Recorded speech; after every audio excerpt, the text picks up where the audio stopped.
The following episode contains language and descriptions of violence and self-harm. It may not be appropriate for all listeners, but it was my life. Discretion is advised.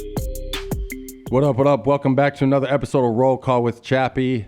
And I got the man in the studio. I am going to let him introduce himself, and I kind of want to hear how he introduced himself to you. Bear with my voice. I have got a bad cough, so we're hanging in there, though, and this is a special treat for you guys on a Saturday. So thanks for coming out here to Arizona, bro. Always, man. Mr. Influencer to influencers, Mr. Viral, Mr. Broke the Internet twice in 1 year, Mr. Jimmy Kimmel Eat a Dick, all of that.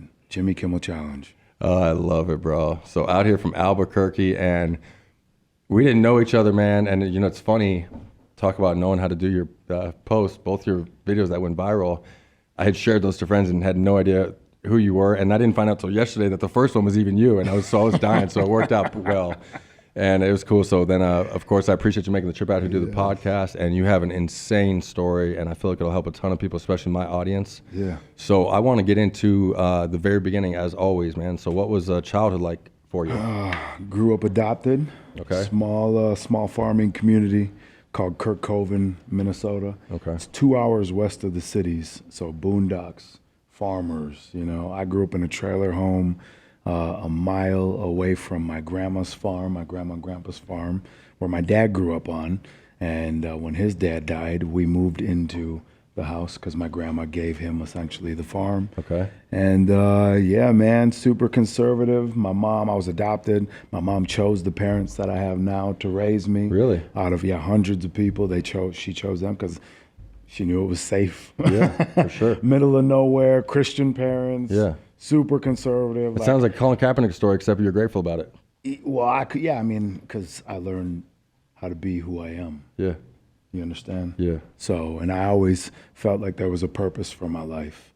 You know, I was raised conservative and I was called Bible boy growing up. Like, 'cause I wanted to lead all my friends to Jesus. Yeah. Because that, I grew up in the church. And sure. like, I'm just emulating my parents, like, didn't want any of my friends to go to hell. That was everything, Wow. So they nicknamed me Bible boy for a while. And yeah, man, got good at sports, got a scholarship. What sports? Well, I played football. I don't want to talk about football. Still to this day, bro. Long story short, I was supposed to break the Minnesota rushing record. Really? Second leading all-time rusher in Minnesota history. Damn. I broke the record, and then I lost it. Long story short. The hurt. That still hurts. So we won state. We led our football team to its first state championship. Small farming community, bro. Just like, we did it. We had the biggest crowd there out of even like the 6A schools. Mm-hmm. Like, everybody showed up to see us do what we did because it was a crazy story, And I was a running back, set a prep bowl record in a state championship game, had 340 some yards for 44 carries. Just like that was the offense. I don't remember what it was. But my senior year, we lost all our seniors. I was the only returning starter besides one other guy on offense. And I got beat up a lot that year, huh? I got people that are in ninth grade who have never played a down of football on the line, blocking for me. And the year before, the team that we had beat to go to the state finals, that was the state championship game, the semifinals. And that was a dogfight. And we won a very, very close game against a team named Dawson Boyd. And then that year, they pretty much brought everybody back. And we won 2 games my senior year. And the 2 games that we won, we had crushed those teams by like 40 or 50 points the year before. Not even close. You understand? Yeah. Like, we could have run, and that was us putting our JV in and everything. Like, could have destroyed. Whatever you wanted. So, and we had tough, close games the next year. And it was me doing everything I could in my power to like win. Yeah, sure. That's what it was. One-man team. Yeah, for sure. And so my senior year, the last football game of my life, I'm supposed to break the record. I did everything in my power to get to, like, I think I needed 63 yards or something like that. Something obscure. Before the game started? Yeah, to break the record. Okay. It was like the news crews were there and everything, bro. News crews in there and everything. And I get a trap up the middle, right? We call a trap up the middle. Boom, 70 yards. Boom, I break the record. I got it. Already, yeah. Yes. Well, I ended the game with negative 27 yards. How does that happen? You ask yourself. How's that possible? You ask yourself, what had to happen? What had to happen? Yeah. You just got mauled in the backfield the rest of the game? Yeah. No way. What had to happen to get from 70, like 70-yard run? You're joking. They knocked you back 100 yards in the backfield. Bro, we had to start doing pitches. You understand? And They I were would on you get by the the time pitch, you were getting the ball? get the pitch, and get hit. It was disgusting. Like you're doing the bro. punt return, you gotta get the The pitch and worst shake. pain of my life. Some of the worst pain of my life. I watched the news crews and the camera crews. They left the defense out there the entire time. We put in our we put in our JV defense at some point in time. They kept me out because my coach wanted to try to like give it to me. Once we realized that it was just out of reach, You're going backwards. like. He took me out of the game. I watched the news crews pack up, bro, and it broke me. I've never cried like that before. Oh, I can imagine. I was broken because that year, if I would have broke the record, and then I would have won state in wrestling. I was also supposed to win state in track. What'd you do in track? I did the 400, but then I bitched out my senior year because I hated it, and I did 300 hurdles, and it was easy. So I became I was the number one person in the state. Then I choked at state. Damn. I got third. Do it all, huh? I got beat out of the blocks. I didn't start. I would do a standing start, and then I would just run. And just run past yeah, them off athleticism? Yeah, for sure. And off of the last 100 meters, I was in last place. And because I didn't turn it on fast enough. It was always my biggest hurdle was track running my fastest.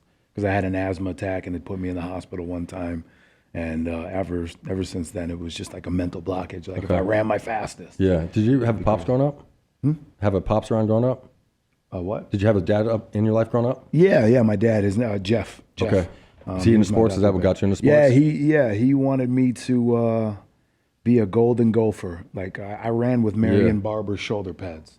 He was one of the people we had. Number 24. He got season tickets. Yep. Yeah. So Maroney and Barber, they were like my Lawrence idols. Maroney, number 37, I think. Yep. I've told you, when I was in prison, bro, there ain't a dude, I don't know his number, what draft he was picked. I watch ESPN 24/7. Daryl Thompson was my mentor. So he was the leading all-time rusher for the Gophers. And when I started, going to all the season ticket holder games, met him. He was hearing that I was going to be, potentially next.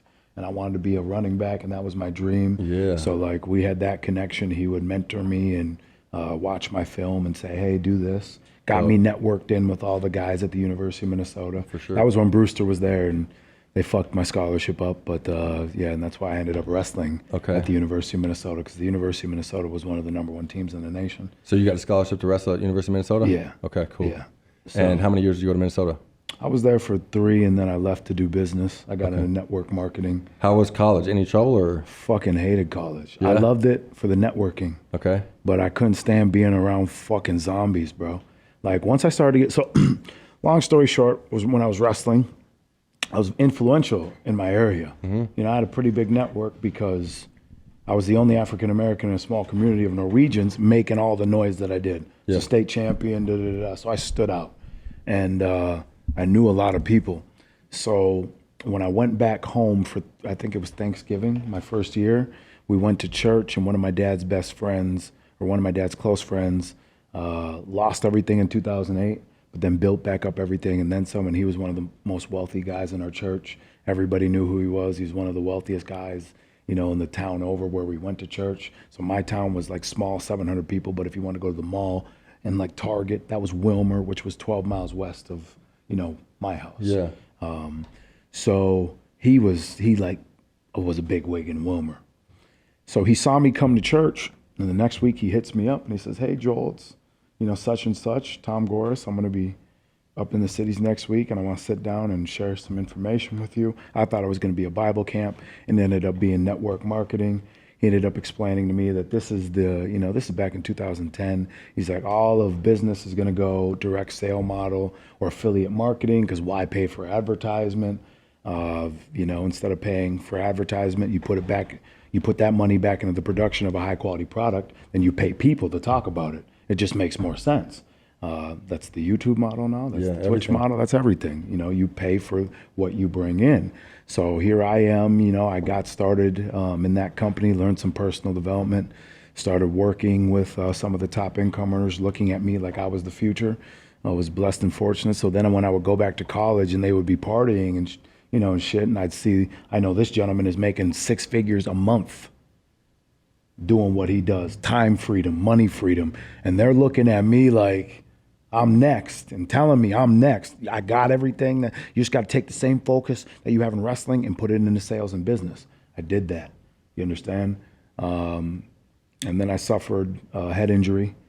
Thought I was going to be the future. You know, thought I was going to be the next national champ for the Golden Gophers. That took me out for 3.5 months. I lost 20 pounds of muscle that I had put on because I was lean and skinny, and I finally started to get jacked. Yeah. You know what I mean? Because I was lifting weights and I was wrestling with all these top dudes, and that broke me. That mentally broke me. I had to stop speaking. I was speaking at that time Well, doing because your whole events. routine, everything's gone. Like, I mean, you're Yeah, on I sports, can't you're playing drive, bro. sports, Yeah, I Oh, can't. that I too. can't drive. Like I'm forgetting what I'm like. I remember how I knew how I was fucked up. I was reading this geology book, and we have study hours. We have to clock in for a mandatory like 20 study hours a week, you know, or 10. I had 20 just because, Yeah. you know, but like it was. Been there. Yeah, you know what I mean? So I'm going through reading this book, and I kept reading the same page, and I finally started I put a timer on, or I was watching the clock, and I'm just like, why am I not? I feel like I've read this page a bunch of times. Well, like 20 minutes had passed, and I'm still on that page. And I'm like, something's wrong. You know what I mean? I feel like something's wrong. And that's when we found out that, you know, I had a head injury, and they told me I'd probably never compete again. And I was on my like just smoking myself, drinking myself to sleep. I was living off of peanut butter and water, pretty much broke. You know what I mean? Yeah. All the any of the residual income that I was making, you know, gone because I'm not showing up to the meetings. I'm not getting new people started, doing all. You know what I mean? Doing the deal. I'm the only person on my team making money. I feel like I'm letting down not only like my wrestling team, but my business team, because I had a whole bunch of people looking up to me, saying I'm going to be this, saying I'm going to be that, and everything's taken away from me. So I lived right on the Mississippi River. I lived at it's called Floco Apartments. Still there to this day. If you go on to the University of Minnesota, it's the first apartment complex when you turn off the I-35 bridge. You're right there. You're literally on the Mississippi River. So I was gonna go jump off the bridge. That's where everybody goes to meet the maker. Yeah, 100%. I was fucking done. I was done. Fuck this shit. I don't want to ask my parents for help. I don't want to ask my parents for money. I don't. You know what I mean? Man, fuck this. Nobody knows how miserable I am. And at the University of Minnesota too, it's like if they couldn't see your injury, like I knew a lot of the dudes there thought I was faking it. And that hurt even worse because it's like, bro, I can't even fucking read right now. I'm not going to tell any of you motherfuckers this. Yeah. I'm not going to tell any of you motherfuckers that I can't, I don't remember what I'm saying, or you know what I mean? Like, yeah. I wouldn't if I got a 3-way call saying, "Hey Joel, I got this prospect here, want to share what we're doing," I would have to try to close that person. I'm forgetting where I'm at in my stories, bro, and having to have these people remind me. Like it just wasn't the same, you know. So long story short, put one foot on the bridge as I'm walking. I'm just, I'm feeling a dark energy. Put one foot on the bridge, and then something comes over me. It's like my ego. It's like my real ego. My real ego starts to pipe up, and it goes, man, it just didn't feel like it was me that was making me want to do this. Really? And I was like, I felt like something outside of me was like trying to get me to do this. And I was just like, man, fuck that. I got super angry. No way. Super angry. And I ran back as fast as I could back to my apartment. When I got there, I looked at myself in the mirror. I sobered up. I was high and I was drunk. I kind of sobered up, and I just looked up to the sky and I said, God, if this is it, take me now. But if it's not, give me a sign. The next day, a gentleman that was in my first company with me calls me. His name's Nathan France. Reaches out to me and says, hey, Joel, it's Nathan. Heard you have a head injury. I need to sit down with you ASAP. And I said, what? He's like, yeah, you have, inflammation of the brain, essentially. And I have the number one all-natural anti-inflammatory on the planet, strictly derived from food, technology, that helped me with my head injury. You remember when I was crushed in a car wreck, 350-ton pickup truck hit him and his wife head on. He had pretty much had to teach himself how to do everything all over again to become functioning. He was a president of a multi-million-dollar construction company up in Twin Cities. So very successful man, you know what I mean? I know he's not bullshitting me. Yeah. And he sounded better. He sounded better from the last time, more clear. Yeah. So I was like, whatever. And he said he'd buy me lunch. And that's why I did. I was broke, bro. You know. Sorry, free lunch is better than that peanut butter, right? Yeah, absolutely. So I sat down with him, and he ended up showing me the company that I ended up partnering with, which was Evolve Health back in the day. And it's the limitless technology that I talk about now, the Betalin technology. So what Evolve Health did is they bought the patent from Futureceuticals to extract what's called Betalin from the sugar beet. A sugar beet has anti-inflammatory properties found in it. That is the Betalin, but Betalin is attached to the sugar molecule. So they got the patent to extract Betalin from the sugar molecule to put in one capsule 500 beets worth of Betalin, which lowers the anti-inflammatory markers in a human by 47% in 90 minutes. So, you know, he's explaining to me, you know, how many people are doing this, because in our last company, there was hundreds and hundreds of people at these events. And this first event that I go to where I'm kind of hearing about this, there's 7 people in the room. And many of those people are making more money than I did with less people, you know, getting started with products that are actually helping people. Mm-hmm. And I'm just like, you know, whatever. So I start taking the product, 2.5 weeks, I'm medically cleared to wrestle. No way. Bingo. I said, if this, based off how I felt, bro, I was working out, not getting tired at workouts, not necessarily getting sore.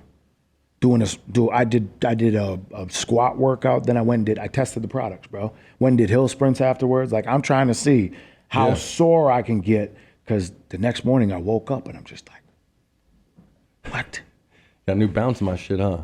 What is this? You understand? Yeah. That's when my eyes start opening up. So I'm like, if this can do this for me, I need to something. share it with my dad. My dad, farmer, bad knees, bad shoulder. I couldn't play catch with my dad growing up. Yeah. You understand? He had too bad of shoulders. Yeah. And he wanted me to, you know, be a football player. So that was the one thing we would do. I would try to like run routes or do whatever, but my dad could literally only do it for like 20 tosses. Yeah. And we had to go in. You understand? Because he just couldn't do it. A month and a half in, he was able to lift his left shoulder above his ear for the first time since high school football. He shared it with his sister, who had, you know, chronic discomfort, just to say discomfort in her hands. And she was able to start playing piano again. Stories like this. We led the company from 300 customers in Minnesota to over 30,000 in the Midwest over a couple of years. That allowed me to not have to necessarily work a normal day job. For sure. I was able to be a stay-at-home dad for a while. And what got me fighting and what got me to where I am today is I was sitting in the crowd after I got my life back. Remember, divine intervention. In a month, my life changed. It's crazy how quick it can change, right? In a month, my life changed. Yeah. And all the time I'm thinking, man, how did I get here?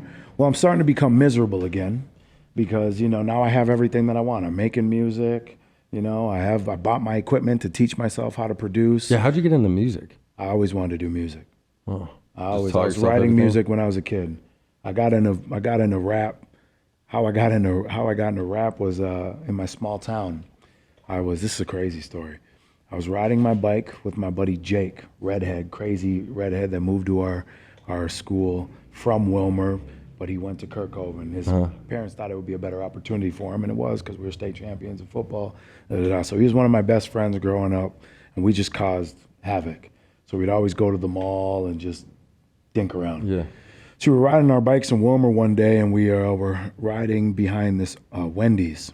And we're driving behind this Wendy's, and there's this little circle of people.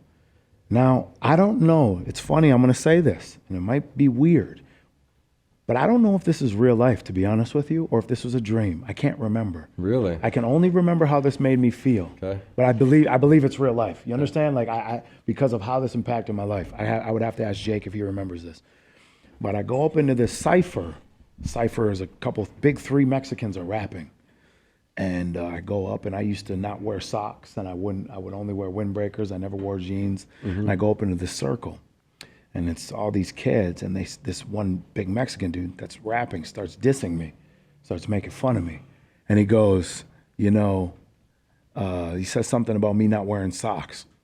And everybody looks at me and they go, go, you can do it. And I go, go? What do you mean? And they're like, you're black. You can freestyle. You can rap. And I'm like, what? I got on my bike and I left. Okay. And when I was riding my bike, bro, and I'm just sitting there, when I'm sitting there the rest of the day, I just said, I will never not be able to go ever again. I made a promise to myself because I hated how I felt. Yeah. I hated being put on the spot and not able to express myself like how I would want to, confidently. You understand? Yeah. It was a pivotal moment in my life. And I went home that day and I typed in how to freestyle. When I went through some message boards, this gentleman said you needed to get a mirror. You needed to put a mirror up. Then you needed to get a camera, put the camera up. And then you get a little stereo system and you play like some instrumentals. You record yourself, looking at yourself in the mirror. And as you're looking at yourself, you have to freestyle until that beat is done. And you don't turn off the camera and you don't stop until the beat is done. And the amount of times I cried, bro. Tears. Cried. Why? Because I hated myself. Because I had to watch myself fail. I have to look myself in the eyes and fail in front of myself, trying to do something I want to do. You understand? Yeah. And so I just had to keep going and keep going and keep going. And finally, one day I'm sitting around. It was after a couple months of trying, and I'm starting to get a little there. I'm able to, I'm feeling something. Yeah. I can write. I'm starting to get good at writing. Punchlines, similes, metaphors, bars, all wordplay, all this. Because I was on a couple message boards, and that's all we did. It was just a bunch of us. It used to be hip hop message boards. All text battling, audio battling, where you literally would record yourself versus someone else, and then the entire message board or the forum would vote on who they thought won. It was a whole system back in the day. I would argue that many prevalent rappers today were a part of that model back in that day. Text battling, doing all that. Daylight is one of them. Okay. Daylight, the battle rapper, is one of them. He's talked about this before. Danny Myers, some of the top battle rappers in the world, were doing it. But I got into that, and ultimately that's what shifted everything, man. I was sitting around freestyling, and my first successful freestyle, I was just sitting around. I'm like, yo, when my name in your mouth, whisper it, cause you ain't worthy to say it aloud. Joe Bauman. And I was just sitting there, and I was like, wait a minute, what the fuck did I just do? I said, what the fuck was that? I start freaking out, and if people that have watched me make music before, when I get ideas, I kind of freak out, and I have to grab my phone, and I got to record, and I try to find something, I just write it down, write it down, and then I recorded it into my little stupid computer microphone that I had, like, when my name in your mouth, whisper it, because you ain't worthy to say it aloud. Joe Bauman. And that's when Say It in a Whisper was born. Say It Whispering was born. My Snapchat to this day is Say It Whispering. A lot of my core fans and audience know that my tag, the thing that sounds like a lion's roar, it's just me pitch shifting my Joe Bauman down a few octaves, which makes that lion roar. It sounds like Joe Bauman. That's what it sounds like, but it sounds like a lion's roar. So that's what everybody, that's where that came from. And that's the music tag. But that's how I got into music, essentially, was just getting made fun of, getting dissed, and then I told myself that would never happen again. Okay. And then I wanted to be the best battle rapper or the best rapper on the planet. My goal was always to be inarguable, undeniable in everything that I did. And undeniable and uncancelable. I feel like we're here now. Yeah, there you go. Right, you know what I mean? All right, sorry, I think I cut you off. What were you saying about? So I got into the business. So the business, yep. So I'm sitting in the crowd at one of these events, and I'm watching this gentleman named Sam Castor. Sam built a company called Manatech. It was the 5th fastest growing company in America at one point in time. And they were using this technology called Ace Mannin. Ace Mannin is found in the aloe vera plant and mother's breast milk. And what it does in the human body is it turns on the immune system like nothing else. So $100 million in research, over 100 peer-reviewed studies to show Ace Mannin's effectiveness in the body. They tried to get it approved as a drug. They couldn't because it didn't show a toxicity threshold, meaning a drug to be approved by the FDA has to show toxicity to the body. Okay. Ace Mannin didn't do that. It didn't kill the rats. It made them better. You understand? Yeah. So they had to bring it to market as a nutritional supplement. Henceforth, Manatech becoming a $4 billion company, or evaluated at a $4 billion company, helping a bunch of people. Sam ended up leaving that company, long story short, because his shareholders would not adopt his buy one, nourish two model. He started donating this Ace Mannan technology because he knew what it could do for children. All of his children are adopted. Wow. From different countries, one being Romania. The orphanage in Romania where he adopted his children were losing 40 to 50 kids a year. Damn. He starts donating this technology. After 1 year, no child dies. So he goes back to his shareholders, said, hey, I want to do this buy one, nourish two model with our customer base. We could put a dent in childhood malnutrition. The shareholder said we could, because it was a public company. No. The president and the CEO of essentially his own company can't make the moves that he wants to make. He leaves and said, God's going to provide something better. Couple months or however long goes by, the guy that extracted Ace Mannan with him the first time calls him up and says, hey, you're never going to guess what happened. He said, I just found another way to extract Ace Mannan to make it 3 times more bioavailable than what you had at Manatech. Yeah. And Sam goes, what? What are you going to do with that technology? He says, I don't know. He's like, you're going to donate it to me. I'm going to use it to save and feed all of the world's children. And we're going to be the reason that nobody ever dies from malnutrition ever again. Well, he needed a company to partner with. I just told you about a crazy anti-inflammatory, right? Mm-hmm. So he meets our old president at a food technology summit. They talk about their product line. Sam thinks and believes that he can infuse all of our products with Ace Mannan, which now they are. Buys out the company from our old co-founders. We become the first ever social business 3.0. So as you take our incredible life-saving biohacking technology, food technology, you nourish children. I've sent over 1 million servings of nourishment to children through what I've done, which you could argue means I've saved thousands of children's lives. Literally. You understand what I'm saying? Yeah, 100%. So it's like when I was sitting in crowd listening to him tell this story, I was like, I got my life back, I got my health back, but I'm miserable. And I'm miserable because I'm not doing all the things that I want to be doing at the level that I want to be doing it. You understand? Mm-hmm. I'm not making, I'm making beats. I'm making beats, but my audio engineer, his name's Casey Golden. He used to go by the rapper named Golden, got signed to the Black Eyed Peas from MySpace back in the day. I didn't see that. I was in prison when MySpace came out. For sure. They were out there on his mixtape. He got out of his record deal with them when they started to go pop, and learned from their Grammy Award audio engineer Prince Bohr on how to mix and master.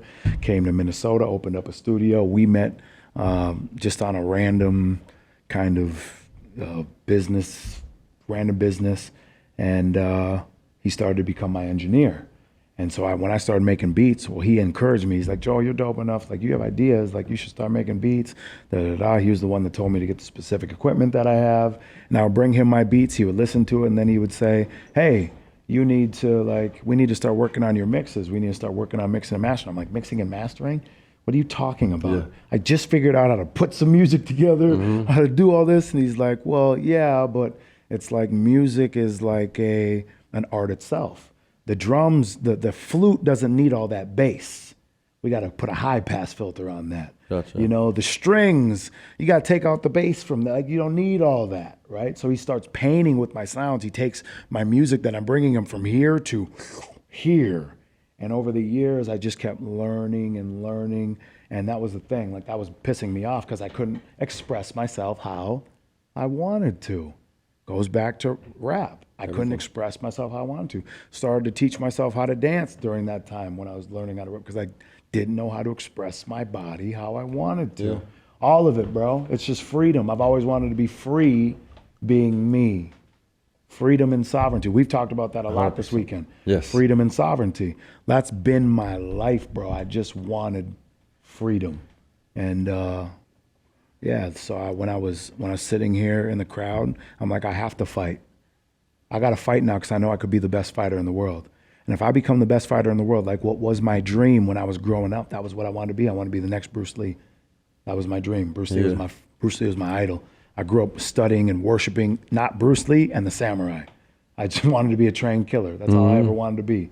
And when I found out the UFC was something real, that's why I wrestled. Because in 4th grade, I rented a UFC game, And I was like, if this is real, I'm going to do that someday.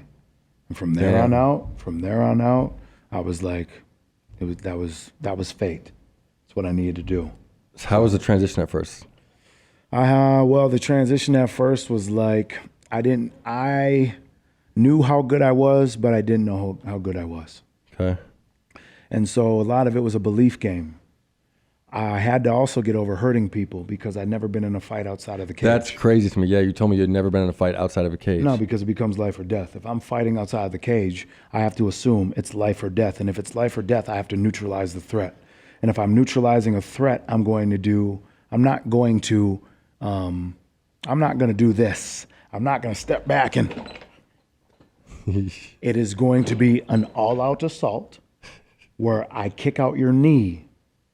I'm going to focus on one shot very, very quickly. I'm going to kick out your knee, then I'm going to stomp on your head. I'm going to stomp on your neck. That's neutralizing the threat. You understand? That's not entertainment. I'm going to hit you in the eyes. I'm going to hit you in the throat. I'm going to hit you in the neck. I'm going to incapacitate you, and then I'm going to finish you because I don't know if your buddy has a knife. I don't know if someone has a gun. I might only have a couple seconds to do this. And if one of your buddy has a gun, how much time do I have before I have to get to him before he pulls it out? There's too many variables. I'm not getting in a fight outside of the cage. And the samurai also believed that if you whipped out your sword and you did not use it, you had to use it on yourself. It was dishonorable. It was ritual suicide. It's called seppuku. Wow, shut up. They were all about honor.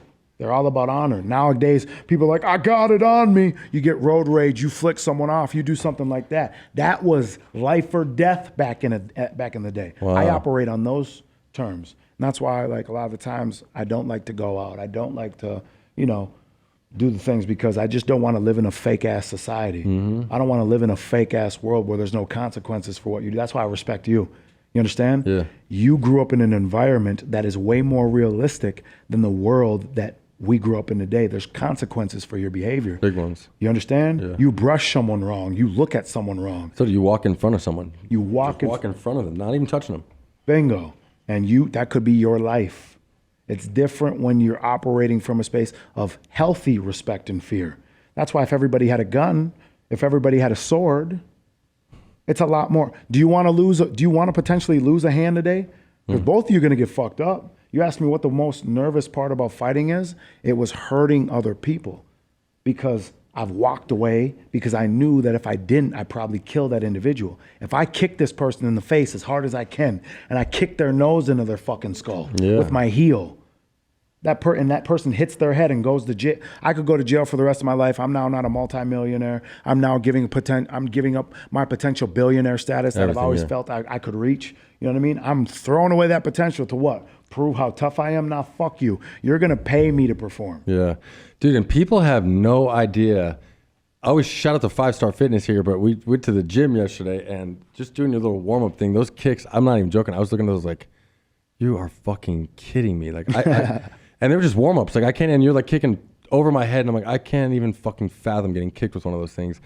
And I don't know, for me, just like put it into perspective, because, we just watch the UFC on TV, but we have no idea how, like, dude, I mean, you're my size and you're athletic and fast as shit is fucking crazy. Yeah. No, it's, and I look at it like I'm not satisfied ever because I'm thinking about what if I ever had to go against like another trained killer, like a Navy SEAL or like a special ops. Like Green Beret. I'm training for those guys, bro.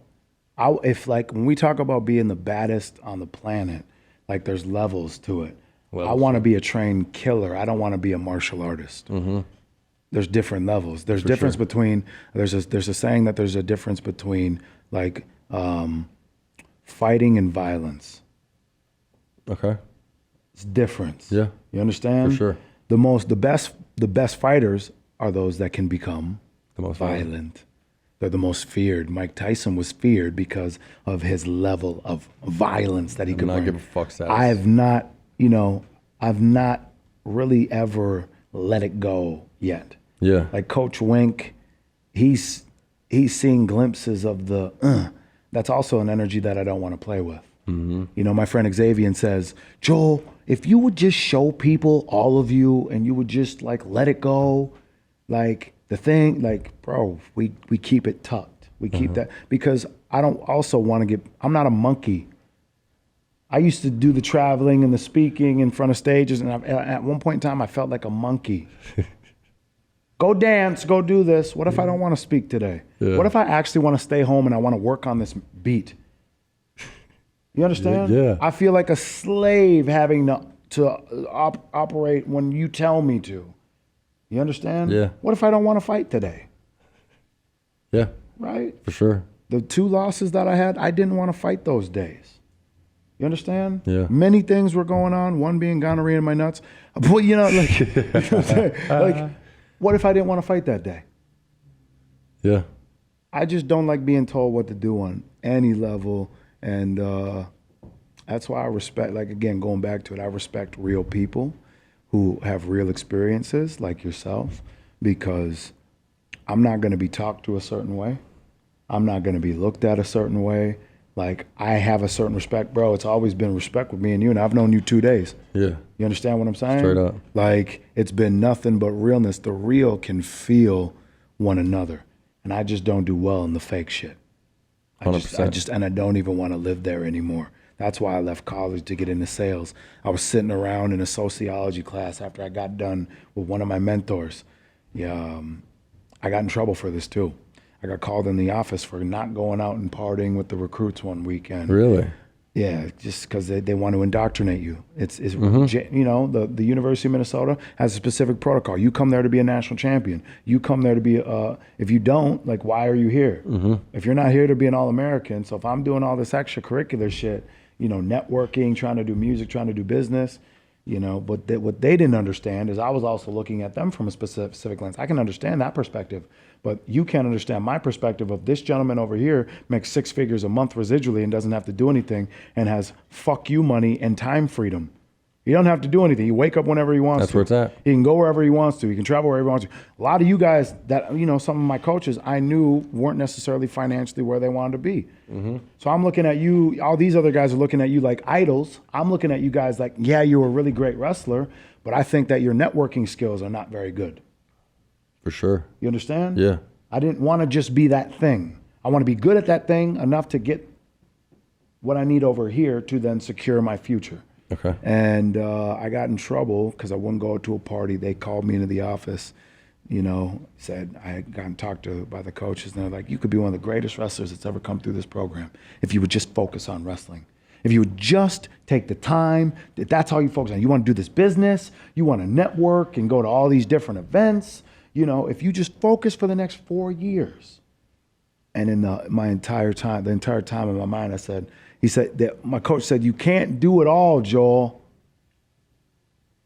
And that kind of pissed me off, Like, bro. yeah. It kind of pissed me off because I always thought if I had all the time and the money that I felt that I deserved, that means I could train 3 hours a day on my own. That means I could then take another 3 hours and go network and do whatever I needed to do. And that means I have the rest of the day to do whatever the fuck I want to. Literally. There's a book called The 4-Hour Work Week. There are people that know how to operate very, very effectively in a small window of time. So once I got time freedom, that's when I got into biohacking. Okay. I got into speed reading, super learning. I went from 300 words per minute to 3,000 in one summer. Wow. Just because like I wanted to become obsessed with learning. It was how could I become like Tony Robbins? And Tony Robbins, his whole thing was he read 200 books as fast as humanly possible. Okay, Audible, 200 books, 3 times speed. Yeah. All day long. I don't have to be anywhere. You understand? So if I'm making music, Audible's on.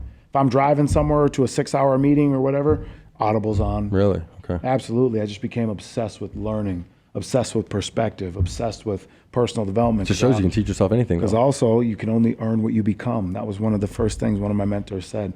He wouldn't work with me until I read the book Think and Grow Rich. This is that 6-figure-a-month guy. Okay. He wouldn't let me work with him until I read the book Think and Grow Rich. I come back to him the next week. He's like, did you read the book yet? I said, well, I read the first like couple pages. I didn't see how it was going to make me any money. He's like, Joel, do you realize what that book was? I was like, no. He's like, well, that book was Napoleon Hill going around studying the 500 most successful people on the planet and then writing a book outlining 13 characteristics that all 500 of those men had over a 20-year time period. No way. So 13 characteristics that 500 men had that were all the same. And it became the book Think and Grow Rich. That became my favorite book. I started studying it. I started listening to it every week. You understand? Mm-hmm. Just becoming obsessed with learning, growing, and becoming. And I feel like that's why we're never content. That's why I'm never satisfied, because I always believe that you can continue to grow. For sure. You know? And I know that you're the same. Whole time we've been here, what have we been doing? Networking. Yeah. Business. I've slept 3 hours in the past 3 days. The house, we had 10 people there, but just been handling business the whole time. And 100%. dudes, yeah, you called your boy Josh. My boy Josh is here, Flew in from J&J. Atlanta. Shout out J&J Show, the J&J Show. J&J Show. Shout out to Mario Cannon. Yeah. He hasn't been home in 8 days. Yeah. He came out here last week and he's still here. Me and Josh have been going from, I mean, we were in Nashville, how long ago? Last week we were in Nashville. I don't even remember. Seriously. Nashville, then we were in Atlanta last week. Before that, we were in Texas doing a tour, with InfoWars. It's like you talk about, you got to get the people in the room though and see what happens. So that's pretty much what we did. And the room is my kitchen right now. Yeah. Kitchen/living room. For sure. All right. So I do want to know how the Jimmy Kimmel thing. Yeah. And people are going to want to know this too. And I want them to look this up. So how did this come about? And how did you think of doing this after your UFC fight? Yeah. Just fuck Jimmy long Kimmel. story short, everything's all about narratives. Okay. We have to first off, I want to say that everything is all about framing. So the media frames a certain way and portrays a message a certain way. So after I had lost my Dana White Contender Series fight, I took a fight on 7 days' notice. I was pulling, you've heard about my NFT. Mm-hmm. You've seen it. You think it's genius. You think it's brilliant. Yep. All this, right? Many people do now. Well, a lot of people don't know what it took to get that NFT to where we are now so that I could be executing everything I am now. Okay. I'm talking 300 hours into this in the shortest amount of time possible. I'm talking no sleep for 30 days, becoming the most unhealthy almost I've ever been. You know what I mean? Still trying to function off very little sleep. Like me and my business partner, Eric, who Josh also knows, who he's now in business with, we sprinted like nothing else, learning everything that we could about crypto, NFTs. We were working on the Solana blockchain, buying and selling NFTs, figuring out the charts, the disgusting amount of hours spent in front of it. Bro, when I say I pulled 30 all-nighters, that ain't no fucking, you know what I mean? I'm talking 2 hours of sleep, 3 hours of sleep max over the course of a month and a half. I don't even remember. I was exhausted. When I said I had 2 herpes outbreaks in the span of 2 weeks, all wrestlers have herpes. First off, fuck off. You understand? It's nothing. Yeah. If you're if you're a high-level grappler, you got herp. And we only get it when we're tired and when we're exhausted. So before that fight, I was no sleep. Yeah. I fucking had 2 herpes outbreaks the week before I took that fight. The week before I took that fight, exhausted. My body's done. Mm-hmm. But I still took a fight against a high-level gentleman who fought for a belt in another organization that I was a part of, right? Mm-hmm. Who was knocking on the UFC. So again, high-level competitor. I took that on 7 days' notice, exhausted. Coach Wink, one of the best coaches in the world, looked at me and he goes, "Joel, you really want to take this fight?" And I go, "Coach, you know me. Children are dying. I can't fucking make excuses. It doesn't matter how tired I am. People are overseas dying in war in Iraq and Iran. Doesn't matter how fucking tired I am. We're at war. I believe that we have been at spiritual war for the last 3.5 years. Mm-hmm. Who the fuck am I to complain right now? There's people that died over in Iraq. You understand? There's people unlawfully locked up for dumb shit, trying to survive every day. I'm going to complain about my fucking ability to try to retire myself and create generational wealth over technology? Shut the fuck up. And I look at him and I go, "Coach, it doesn't matter how tired I am. There's no way I will lose this fight." You understand? That's how confident he is in me to be able to allow me to not train for a month and a half, pull all-nighters, show up. When he saw me, he's like, "You look terrible." When I came out to hit pads, when I told him I'm going to take this fight, he's like, "You look terrible." Never mind the pads, go get some rest. Bro, absolutely. Yeah. He was trying to tell me, go to sleep. Yeah. I'm like, I might go to sleep today. I'm still working up until the fight. You understand? Yeah. And now I can't sleep because I'm up and I'm there. So I lose, a long story short, I'm winning the entire fight, lose that fight. just because I lose focus. I don't want to be there. And like, I'm mentally exhausted. I ain't seen my kids in a long time. The mother of my children and I are fighting. Ended up having another, oh, there's a lot going on before that fight. You understand what I'm saying? There's a lot. But we still showed up. No complaints. No nothing. I'm a warrior. It doesn't matter. I'll go out on my shield. I did. Who gives a shit? Because, again, narratives, that dude would never beat me when I'm healthy, when I'm trained. You understand? When I'm training and I'm on, nobody can fuck with me. So that's the narrative that we wanted to create. Even after the fight, I said, bro, because he tried to pop shit. He was trying to pop shit. And I'm just like, bro, you live 6 hours from me. I'm willing to drive up to your gym today with a camera crew, sign the waiver, and we can go down. I will bring, if you're scared and you say, I only fight for money, I will pay more money than you made for our last fight to come up to your gym and spar and do an exhibition, then hear back from them. Really? You understand what I'm saying? Because they know. People know. You get me on my worst day, perfect. You'll take a short fight with me. You won't give me a 3-month training camp. No one has. No one has ever given me a 3-month training camp. You understand? Yeah. So the narrative is nobody can beat me. And in my next fight, I was like, I'm going to first off clear that narrative, right? That's why the 2 herpes outbreaks in the span of 2 weeks. So that's one thing. But I also knew the mainstream media was going to run with it. Yeah. Because they're fucking idiots and they're easy to set up. So I talked about eradicating malnutrition. I talked about my NFT, and then I mentioned the 2 herpes outbreaks in the span of 2 weeks, and that's why I lost my last, or whatever I said, right? And what did the mainstream media do? What did Jimmy Kimmel do? They ran with the herpes story. They didn't talk about eradicating malnutrition. That's the easiest setup in the world, you fucking morons. Yeah. I told people straight after that. After I said that, I said, this will be the greatest media heist. Go back in May. Go look at my tweets from May. This will be the greatest media heist of the 21st century. You understand? Well, yeah. I told Coach Wink, I said, Coach Wink, after that fight, bro, it's the next fight. Watch what happens this next fight. We need to get one more fight. It's done. They took the bait. I've been calling this for months. And now here we are. Now everybody says, wow, he's a genius. Wow, he's brilliant. Wow, he's really intelligent. No, because before I was crazy. A bunch of people saying, why would he say he had herpes? Why would he? Because people are dumb. For sure. There's buzzwords. There's power language. You understand? I know sales. I know advertising. I've went viral multiple times on TikTok. I went viral for my show, Am I Canceled Yet? Which is the most banned show on the internet. And that's why it only took me 5 months to get the fuck off YouTube. You understand? Like, if they wouldn't have touched that stuff, I know I would be one of the #1 content creators on the face of the planet right now. That's part of the reason I talk the way that I do. It's part of the reason I get annoyed easily and very quickly. Because they're trying to take this fucking country away from us. You understand what I'm saying? Yeah. They're trying to take this fucking country away from us, our freedoms, and you guys want to talk about you want to talk about fucking my genitalia?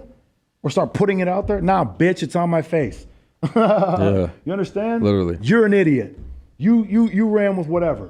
But you don't want to talk about feeding kids? Ha ha, gotcha, bitch. Gotcha. Thank you. Yeah. Now you made me famous. Now people are actually getting to hear the real message. That's why the Jimmy Kimmel Challenge is blowing up. Yeah. So Jimmy Kimmel said my name. He shouldn't have said my fucking name. Keep my name out of your mouth. I'm more talented than a lot of those Hollywood fucks. I've always thought that. That's why my own music. That's why my own beats. I don't need Hollywood. All I need is myself, my ideas, and my balls. Yep. I suck no dick. I take no shit. You understand? Yeah. Never heard that before. That's a good one. And you understand? Yeah. And that's the point. So that's why we're here, and that's why Jimmy Kimmel's getting owned in the Jimmy Kimmel Challenge. So hashtag Jimmy Kimmel Challenge.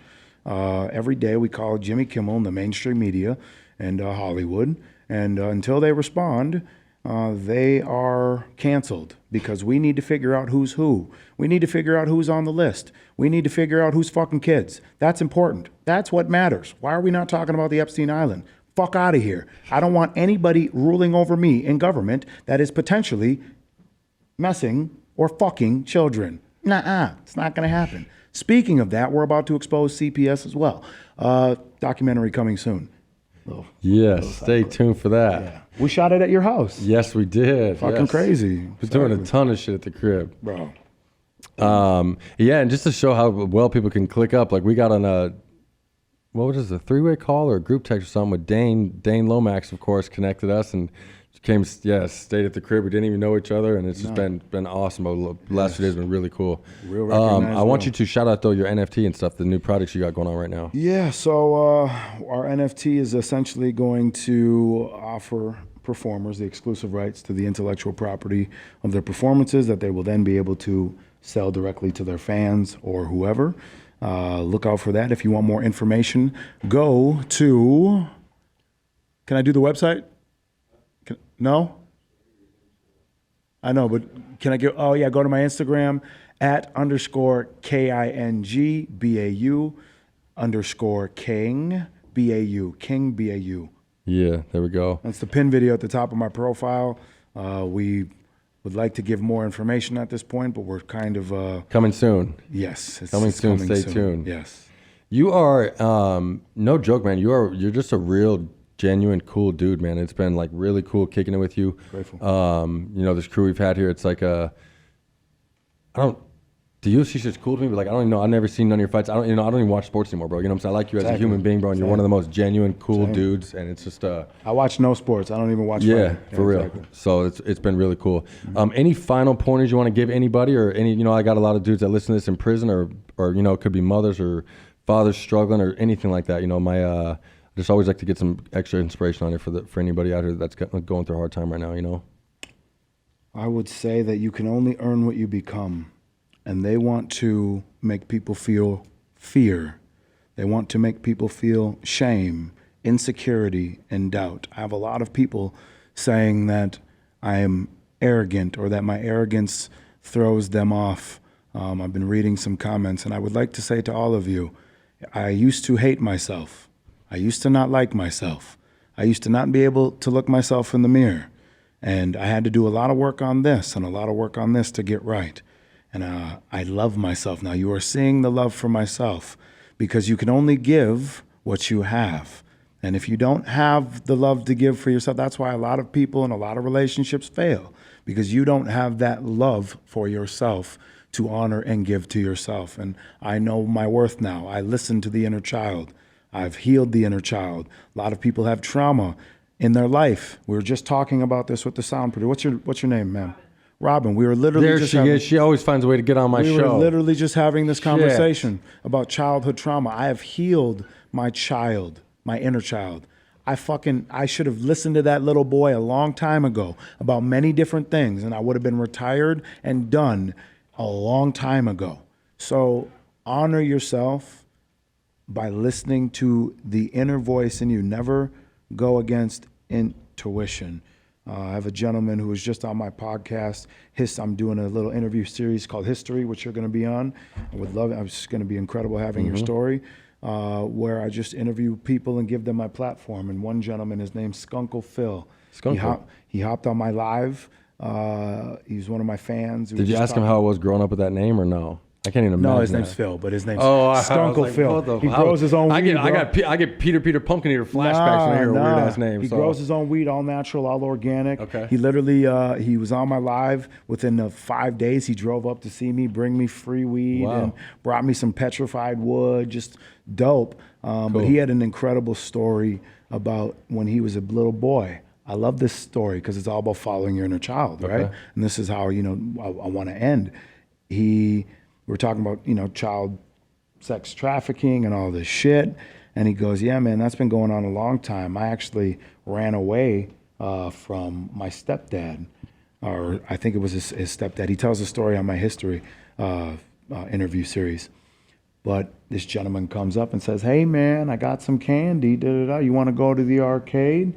And right away he was mad at his mom. And he's like, yeah, that kind of sounds fun. And then he said something came over him as a little boy. He knew as a little boy that if he got in that car, he wouldn't come back. And he ran away. He ran away as fast as he could. And he said if he didn't do that, he wouldn't be here to this day. So I love that story, and I think it's a perfect message for people. You always have to follow your inner child. If I would have listened to myself much sooner and realized my dopeness and realized how incredible my life was and how blessed I was and how grateful I should be for that, I wouldn't have had to go through all the hardships that I had to. So just honor yourself. You're a god, you're a queen, you're royalty. No matter what anybody has told you, you're a king, you're a queen, you're a goddess, you're a god, and never feel fear, never feel shame. That is the spiritual war. That is the 5D. They want you to feel all of those things to keep you a prisoner in your own mind, and you're much more than that. So the universe is mental. Remember, the universe is mental, and you're much more than the fear that is in your mind. So, wow, bro, man, I cannot thank you enough for this. And you guys go check all his stuff out. The interviews, show some love and support. I'm excited to see what happens for you the next year, man. I'm glad to know you, and I'm definitely gonna have you back here on the podcast in a few months. We'll do some updates. Sober life. I like this shirt. Yeah, we you know, that's what we always do with Mario down here. We're always at bottle service. We don't take a sip of alcohol. You know, it just sits there. So that's what we did all weekend now too. So it's been a pleasure having you here. I cannot wait to have you on. Like I said, I'm just glad we met, and I hope that you can people can look at your stuff and really get inspired. And if you want his story, check out his story. Yeah, there we go. All right, everybody, have an awesome week. Thank you guys again for tuning in to another episode. Thanks for listening. If you enjoyed the show, please subscribe wherever you get your podcast and leave us some feedback. We would love to know what you think. You can find everything discussed in this episode and more in our show notes below or petermeyerhoff.com. I am Peter Meyerhoff, and you've been listening to the Roll Call with Chappie podcast.